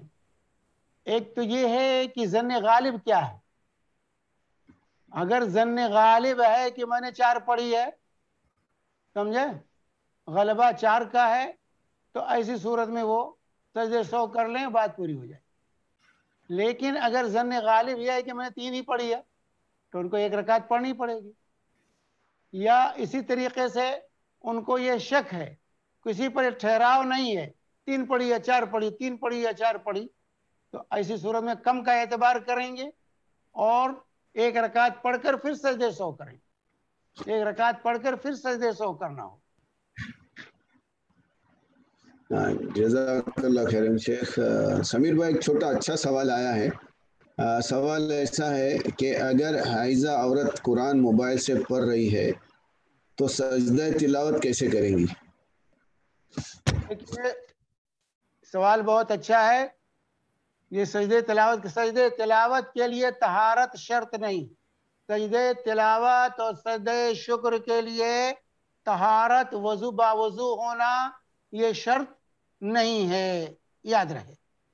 سجدے تلاوت اور سجدے شکر یہ نماز نہیں ہے. سجدے تلاوت سجدے شکر نماز نہیں، صرف سجدہ ہے. اس لیے اس کے لیے طہارت شرط نہیں ہے. جو ہے جس حالت میں ہے، جب شکر کا موقع آیا، خوشخبری ملی، فوراً سجدے میں جا کے وضو نہیں کرنا ہے. اسی طرح سجدے تلاوت ہے، جب بھی آپ پڑھ رہے ہیں، زبانی پڑھ رہے ہیں، بغیر وضو کے فوراً سجدے میں گر پڑیے. یا آپ سن رہے ہیں کوئی پڑھ رہا ہے، آپ وضو سے نہیں ہے، فوراً سجدے میں گر پڑیے.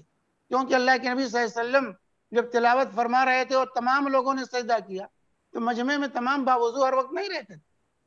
جیسے سورہ نجم کی جب آپ نے تلاوت کی، بخاری کی روایت ہے، تو مسلمان اور کفار سب سجدہ ریز ہو گئے. جب آپ نے سجدہ کیا تو سب لوگ سجدے میں ہی رہے. تو ہم یہ نہیں کہیں گے کہ اللہ کے نبی صلی اللہ علیہ وسلم کی مجلس میں جتنے مسلمان بیٹھے رہتے تھے ہمیشہ باوضو ہی رہتے تھے، ان کا وضو نہیں ٹوٹتا تھا. لیکن کسی کو آپ نے حکم نہیں دیا کہ جا کے وضو کر کے آؤ، اور کفار نے بھی سجدہ کیا. تو سجدے تلاوت کے لیے وضو شرط نہیں ہے. جب بھی آیت سجدہ پڑھی جائے یا سنی جائے فوراً سجدے میں گر پڑنا ہے. یہ واضح ہونا چاہیے. جی سمیر بھائی. شیخ وہ بھی ہے نا کہ سجدے تلاوت اگر نہ کریں تو وہ ایک یعنی اس میں گناہ نہیں ہے، یعنی وہ سنت ہے. سجدے تلاوت کیا واجب ہے؟ واجب نہیں ہے، سنت.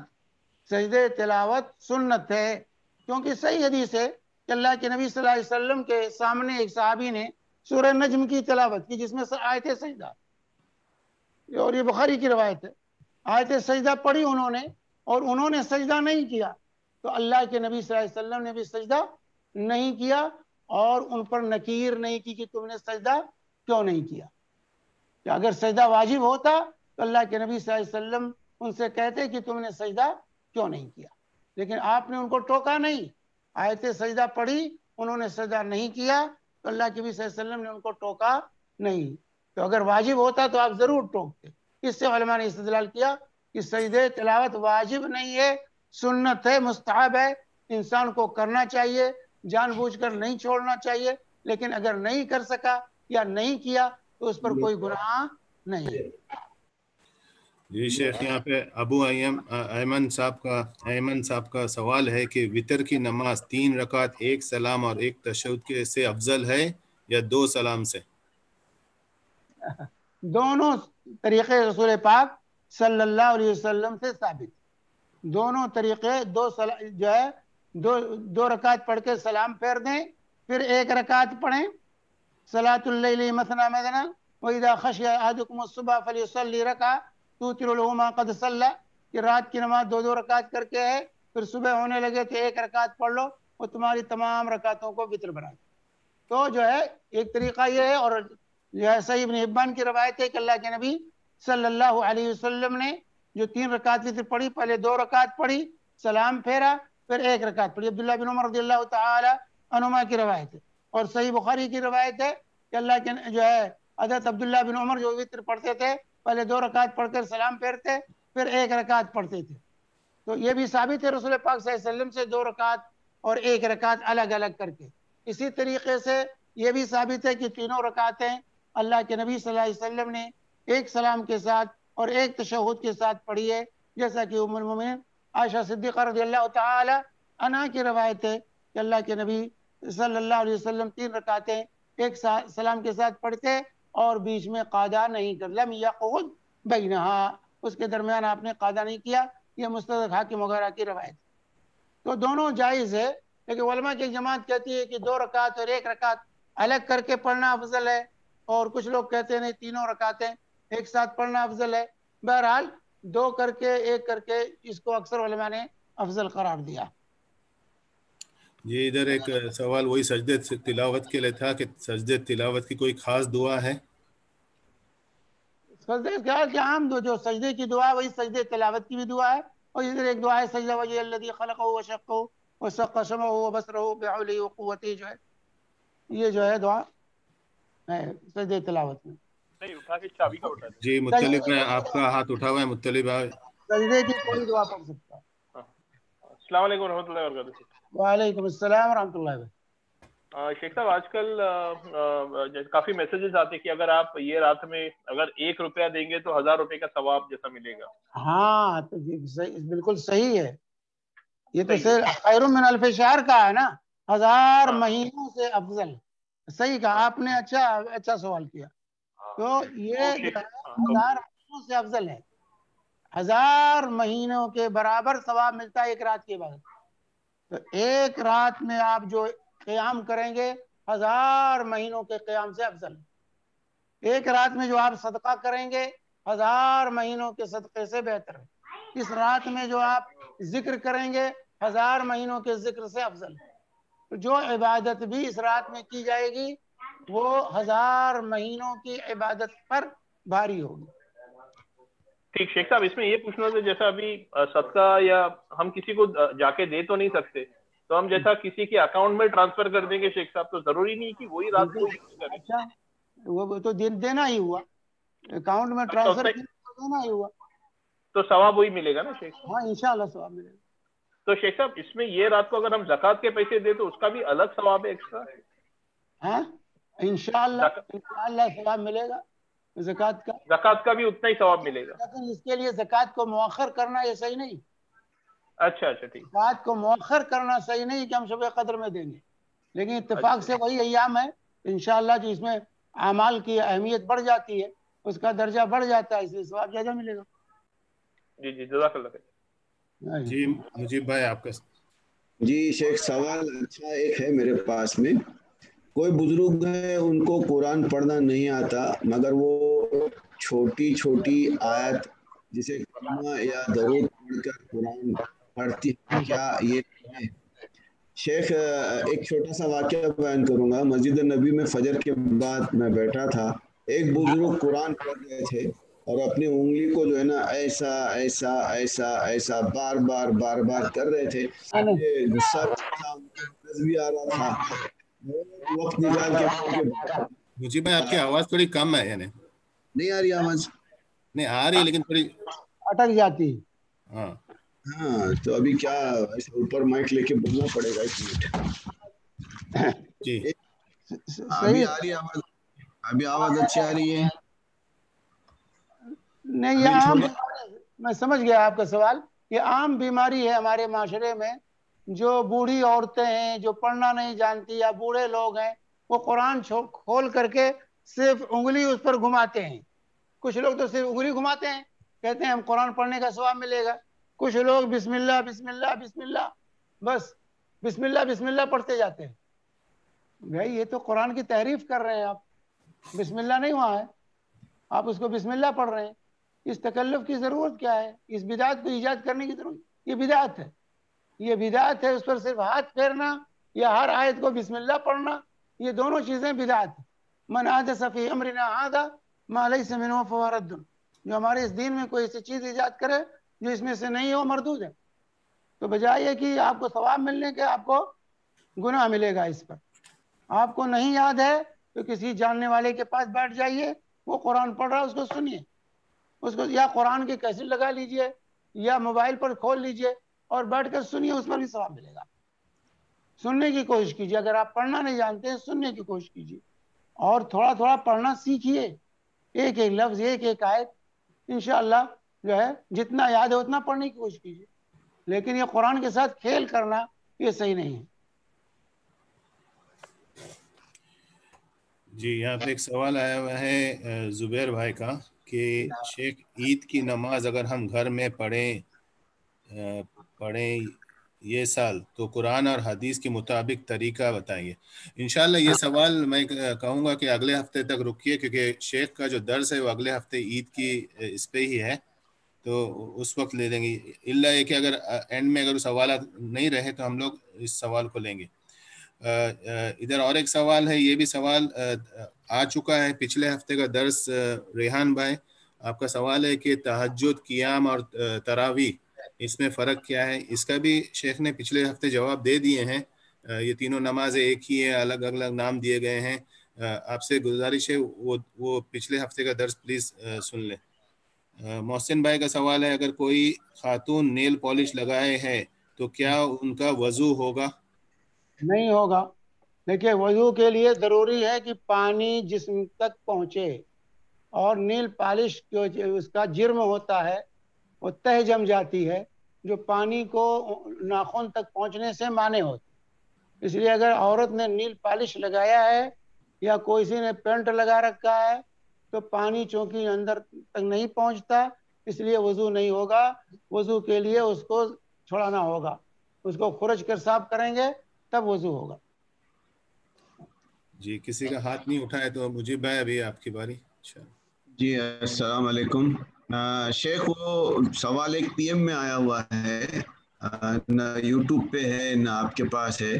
کیا کوئی ایسے ہمارے دو مکتب فکر ہیں جو ایک سورہ میں سجدہ کرتے ہیں, ایک مکتب فکر, اور دوسری مکتب فکر اس سورہ یعنی اس سجدے کی تلاوت جہاں آتی ہے نہیں کرتے, دوسری مکتب فکر اس میں کرتے ہیں, اور وہ لوگ مکتب فکر ہے, مکتب فکر ہے. قرآن میں کل 15 سجدے ہیں, قرآن میں کل 15 مقامات پر سجدے ہیں. تو کوئی لوگ صرف 11 سجدہ مانتے ہیں, کچھ لوگ 14 مانتے ہیں جو ہے, اور اس طرح کچھ اور کم مانتے ہیں. تو جو ہے فرق ہے لوگوں کے, لیکن صحیح بات یہ ہے کہ قرآن میں کل 15 سجدے ہیں, ان 15 مقامات پر انسان کو سجدہ کرنا چاہیے. جزاک اللہ شیخ. سوال یوٹیوب کا ہے, 3 بار قل هو اللہ احد پڑھنے کا ہے, ایک قرآن کا ثواب ملتا ہے. مثال کے طور پر سورہ حج میں 2 سجدے ہیں. اکثر لوگ ایک ہی سجدہ, پہلا سجدہ کرتے ہیں دوسرا سجدہ نہیں کرتے. میں دونوں سجدے کرنا چاہیے. جی شیخ یوٹیوب کا سوال ہے, 3 بار قل هو اللہ احد پڑھ کے ایک قرآن کا ثواب ملتا ہے, تو کیا 3 بار یہ سورہ پڑھ کے کسی مرحوم کو ایک قرآن بخشنے کا ثواب ہوگا؟ دیکھیے اس میں کوئی شک نہیں کہ سورہ اخلاص 3 مرتبہ پڑھنے کا ثواب قرآن پڑھنے کے برابر ثواب ہے, فضیلت ہے. سورہ اخلاص کے ہوئے اگر 3 مرتبہ کسی نے پڑھ لیا تو گویا کسی نے پورے قرآن کی تلاوت کی. لیکن یہ قرآن کی تلاوت سے کافی نہیں ہوگا. انسان سورہ اخلاص پڑھتا رہے اور قرآن کو نہ پڑھے, یہ مطلب نہیں اس حدیث کا. یہ سورہ اخلاص کی فضیلت ہے کہ اگر 3 مرتبہ پڑھ لیا تو پورا قرآن پڑھنے کا ثواب ہے, لیکن قرآن پڑھنا نہیں ہوگا. اس قرآن پڑھنا الگ ہے اور سورہ اخلاص کا پڑھنا الگ ہے, یہ واضح رہنا چاہیے. فضیلت اپنی جگہ پر, لیکن وہ قرآن کا متبادل نہیں مانا جائے گا کہ انسان ہمیشہ سورہ اخلاص پڑھتا رہے قرآن نہ پڑھے, پہلی چیز. دوسری چیز قرآن پڑھ کے بخشنا, قرآن پڑھ تو سورہ اخلاص پڑھ کے کہا انہوں نے قرآن پڑھ کے بخشنا, کیا یہ ثابت ہے رسول پاک صلی اللہ علیہ وسلم سے؟ کیا اللہ کے نبی صلی اللہ علیہ وسلم نے کبھی خدیجہ کے لیے قرآن پڑھا, قرآن پڑھ کے بخشا؟ یا صحابہ میں سے کسی صحابی نے کسی لیے قرآن پڑھ کے بخشا ہے؟ تو واضح ہے کہ نہ تو رسول پاک صلی اللہ علیہ وسلم سے کبھی ثابت ہے کہ قرآن پڑھ کے آپ نے خدیجہ جی کو بہت چاہتے تھے, سب سے زیادہ خدیجہ کو آپ چاہتے تھے, لیکن ان کی وفات ہو چکی تھی, لیکن آپ نے ان کے حق میں کبھی قرآن پڑھ کے نہیں بخشا. اسی طرح آپ کی بیوی تھی زینب بنت خزیمہ, ان کا بھی انتقال ہوا تھا, ان کے حق میں نہیں پڑھا. آپ کی 3 بیٹیوں کا انتقال آپ کی زندگی میں ہوا، لیکن آپ نے کسی بیٹی کے حق میں قرآن نہیں پڑھا. آپ کے بیٹوں کا انتقال ہوا، بیٹوں کے حق میں نہیں پڑھا. اسی لیے صحابہ میں سے کسی صحابی نے، کسی نے ابو بکر کے حق میں، عمر کے حق میں، عثمان کے حق میں، علی کے حق میں کسی نے قرآن نہیں پڑھ کے بخشا. تو قرآن پڑھ کے بخشنا یہ ثابت نہیں ہے، یہ صحابہ کا، رسول اللہ صلی اللہ علیہ وسلم کا طریقہ نہیں ہے. اس لیے اس سے گریز کرنا چاہیے. میت کے لیے جو چیز ثابت ہے وہ ہے دعا. اسی لیے اللہ کے نبی صلی اللہ علیہ وسلم نے کیا کہا؟ اذا مات الانسان انقطع عنه عمله الا من ثلاث صدقۃ جاریہ علم ينتفع به او ولد صالح يدعو له. یہاں آپ نے کہا صدقہ جاریہ کر کے جائے، یا علم چھوڑ کر جائے، یا نیک اولاد چھوڑ کر جائے. نیک اولاد جو اپنے ماں باپ کو اپنی دعاؤں میں یاد رکھے، یہ نہیں کہ نماز پڑھے، والدین کے لیے نماز پڑھے، والدین کے لیے روزہ رکھے، والدین کے لیے قرآن پڑھے، نہیں کہا دعا کرے. تو دعا سب سے اہم چیز ہے میت کے لیے. تو میت کے حق میں دعا کرنا چاہیے، یا اسی طرح صدقہ و خیرات کرنا چاہیے. صدقے کی بھی احادیث رسول پاک صلی اللہ علیہ وسلم نے رہنمائی کی ہے. اسی طرح حج بدل عمرہ بدل بھی ہے. لیکن قرآن کا کہیں بھی پڑھنے کا ذکر رسول پاک صلی اللہ علیہ وسلم نے نہیں کیا ہے کہ میت کے حق میں قرآن پڑھو یا میت کے حق میں نماز پڑھو. نہیں، ان عبادات کا ذکر نہیں ہے. تو توقیفی ہیں عبادات، جن عبادتوں کا ذکر ہے وہی عبادت کی جائے، دوسروں کی طرف سے جو ہے منمانی جو ہے اپنی طرف سے نہ کیا جائے. جزاک اللہ خیر. یہ واپس کوئی پوچھ رہا تھا تیسرا شخص کہ مردوں کو کیسے فائدہ پہنچا، وہ آپ نے اس کا جواب دے دیا الحمدللہ. جی، یہاں پہ سوال ہے خان صاحب کا، کیا روزے کا فدیہ دینے سے فرض ساقط ہو جاتا ہے یا روزدار کو جتنا ثواب ملتا ہے اتنا ملے؟ انشاءاللہ اگر اس عذر کی بنیاد پر اس نے ترک کیا ہے جس میں فدیہ شریعت نے عائد کی ہے، تو انشاءاللہ اللہ تعالیٰ اس کو پورا اجر دے گا، اس کو پورا اجر دے گا. اللہ کے یہاں کسی چیز کی کمی نہیں ہے. اگر اس نے فدیہ عذر کی بنیاد پر دیا ہے، جس عذر میں شریعت نے اس کو فدیہ دینے کا حکم دیا ہے، تو انشاءاللہ اس کو پورا اجر ملے گا. اللہ کے یہاں کوئی کمی نہیں. جی، یہاں پہ مناف بھائی کا سوال ہے کہ 10 سال کے لڑکے کے کچھ روزے چھوٹ گئے بیماری کی وجہ سے، کیا اسے قضا کرنا چاہیے بعد میں؟ نہیں، اگر 10 سال کا بالغ نہیں ہے، بلوغت کی عمر کو اگر نہیں پہنچا ہے تو قضا نہیں ہے اس پر. اگر بلوغت کی عمر کو نہیں پہنچا ہے تو قضا اس پر لازم نہیں ہے. اور بلوغت کی علامت یہ ہے کہ ناف کے نیچے بال آ جائیں، یا احتلام ہونے لگے، منی خارج ہونے لگے خواب میں یا بیداری میں. یہ 2 علامتیں ہیں بچوں کے لیے، اور ان 2 علامتوں کے ساتھ تیسری علامت بچیوں کے لیے ہے کہ حیض آنے لگے. تو ان 3 علامتوں میں سے کوئی بھی علامت بچی کو ظاہر ہو جائے تو وہ بالغ ہے. اور بچے کو 2 علامتیں جو میں نے بتائی، احتلام اور بال کا نکلنا ناف کے نیچے، یہ علامت ہے. ان میں سے کوئی بھی علامت ظاہر ہو جائے تو وہ بالغ ہے. یہ علامتیں نہیں ظاہر ہوئیں اور 15 سال کی عمر ہو گئی، 15 سال کی عمر کو بچہ یا بچی پہنچ گئے تو وہ بلوغت کی عمر کو پہنچ چکے، گرچہ علامت ظاہر نہ ہو. اب اگر یہ عمر نہیں، بلوغت کی عمر کو نہیں پہنچے تو ان کے لیے قضا نہیں، قضا کی ضرورت نہیں. تو 10 سال کا بچہ اگر بالغ نہیں ہے تو اس پر قضا نہیں. جی، عبدالحفیظ صاحب آپ کا ہاتھ اٹھا ہوا ہے، سوال کیجیے. جی شکریہ، السلام علیکم.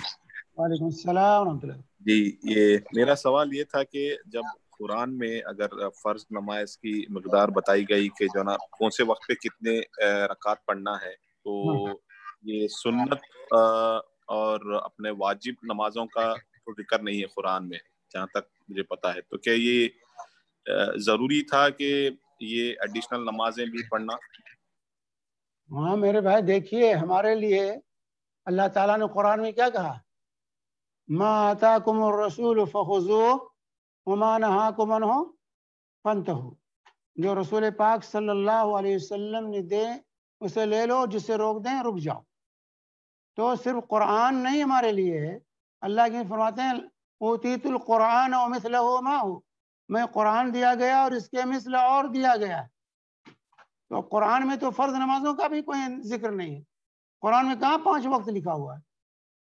قرآن میں تو کہیں 5 وقت نماز کا نہیں لکھا ہوا ہے کہ ظہر عصر مغرب عشاء فجر پڑھو. تو نہیں پڑھیں گے. تو اصل شریعت رسول پاک صلی اللہ علیہ وسلم کی لائی ہوئی ہے. آپ پر اللہ نے شریعت نازل کی ہے، چاہے قرآن کی شکل میں ہو یا حدیث کی شکل میں. دونوں کو فالو کرنا ہمارے لیے لازم ہے. اب کوئی آگے کہے بھائی قرآن میں دکھاؤ، کہاں قرآن میں 5 وقت کی نماز ہے؟ قرآن میں نہیں کہیں ذکر ہے، تفصیل نہیں بتائی گئی ہے. قرآن میں کہاں لکھا ہوا ہے کہ ظہر 4 رکعت پڑھو اور مغرب 3 رکعت پڑھو؟ قرآن میں نہیں ہے. تو اصل نبی کریم صلی اللہ علیہ وسلم، اسی لیے ہم کلمہ پڑھتے ہیں لا الہ الا اللہ محمد الرسول اللہ. محمد الرسول اللہ جب تک نہیں مانیں گے تب تک لا الہ کامیاب کارگر نہیں ہوگا. تو جب ہم نے نبی کو رسول مانا ہے تو آپ کی ہر بات کو ہمیں فالو کرنا ہے. تو اللہ کے نبی صلی اللہ علیہ وسلم نے جہاں فرض نمازوں کی ترتیب بتائی ہے وہیں پر اس کے ساتھ سنتیں بھی آپ نے پڑھی ہیں اور امت کو رغبت دلائی ہے اور اس کے فوائد اور برکات بھی بیان کی ہیں. جیسے شب و روز میں 12 رکعت سنن راتبہ یا سنن موقدہ، فجر سے پہلے 2 رکعت، ظہر سے پہلے 4 رکعت، ظہر کے بعد 2 رکعت، مغرب کے بعد 2 رکعت، عشاء کے بعد 2 رکعت. اس کے بارے میں صحیح مسلم کی حدیث ہے. اللہ کے نبی صلی اللہ علیہ وسلم فرماتے ہیں، ام حبیبہ رضی اللہ تعالی عنہا راوی ہیں، کہ جس نے شب و روز میں 12 رکعت پڑھی بن اللہ لہ بیتن فی الجنہ، کہ اللہ تعالیٰ اس کے لیے جنت میں گھر بناتا ہے. شب و روز میں جو 12 رکعت نماز کا اہتمام کرتا ہے اللہ تعالیٰ اس کے لیے جنت میں گھر بناتا ہے. اس کے بعد ام حبیبہ رضی اللہ تعالی عنہا، جو ترمذی کی روایت میں ہے، یہ تو صحیح مسلم کی حدیث تھی، ترمذی کی روایت میں ہے کہ فجر سے پہلے 2 رکعت، ظہر سے پہلے 4 رکعت، ظہر کے بعد 2 رکعت، مغرب کے بعد 2 رکعت، عشاء کے بعد 2 رکعت. تو اس کا فائدہ کیا ہوگا؟ جنت میں گھر بنے گا.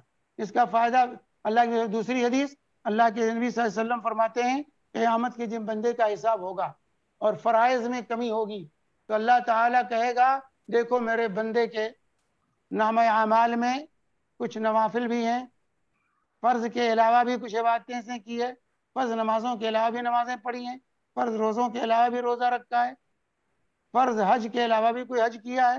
تو نوافل کو دیکھو میرے بندے کو، اگر فرض کے علاوہ بھی عبادت ہے تو فرض کی کمی کو ان نوافل کے ذریعے پوری کر دو. تو ان سنن کا فائدہ فرض کی کمی کو پورا کرنا ہے. اور پھر یہ سنتیں جو ہیں میرے بھائی، ایک تو فرض کی کمی کو پورا کرتے ہیں اور دوسرے اس سے اللہ کی محبت حاصل ہوتی ہے. اللہ کے بھی صلی اللہ علیہ وسلم فرماتے ہیں، صحیح بخاری کی روایت ہے کہ جو ہے ما تقرب الی عبدی بشیء احب الی مما افترضت الیہ، کہ میرا بندہ جن چیزوں سے میری قربت حاصل کرتا ہے سب سے زیادہ محبوب مجھے فرائض ہیں. ولا یزال عبدی یتقرب الی بالنوافل حتی احبہ، اور میرا بندہ جب میری قربت نوافل سے فرض کے علاوہ عبادتوں سے حاصل کرتا ہے حتی احبہ، تو میں اسے اپنا محبوب بنا لیتا ہوں. اس سے اللہ کی محبت حاصل ہوتی ہے سنن اور نوافل سے. سنن اور فرائض کے علاوہ جو عبادتیں سب نوافل ہیں، نوافل سے اللہ رب العالمین کی محبت حاصل ہوتی ہے. اور جب اللہ کی محبت حاصل ہو جائے تو یاد رکھیں، اسی حدیث کے اندر جو ہے فرمایا کہ جب میں کسی بندے سے محبت کرتا ہوں تو اس کا ہاتھ ہو جاتا ہوں جس کو پکڑتا ہے، اس کا پیر ہو جاتا ہوں جس سے وہ چلتا ہے، اور جب مجھ سے سوال کرتا ہے تو اسے عطا کرتا ہوں، مجھ سے جب پناہ طلب کرتا ہے تو پناہ دیتا ہوں. تو اس کے اعضاء اور جوارے اللہ کے مطیع اور فرما بردار ہو جاتے. اس سے جو ہے تقوی شعاری پیدا ہوتی اور مخالفت سے بندہ بچ جاتا ہے، اور پھر اس کی دعا اللہ تعالیٰ قبول کرتا ہے. اور یہی نہیں بلکہ بخاری کی روایت ہے، حضرت ابو رضی اللہ تعالیٰ راوی ہے کہ اللہ تعالیٰ اللہ کے نبی سے فرمایا ان اللہ اذا احب عبدا دعا جبریل، اللہ تعالیٰ جب کسی بندے سے محبت کرتا ہے تو جبریل کو بلاتا ہے اور کہتا ہے کہ جبریل انی احب عبدی فلانا، میں اپنے فلاں بندے سے محبت کرتا ہوں، تم بھی اس سے محبت کرو.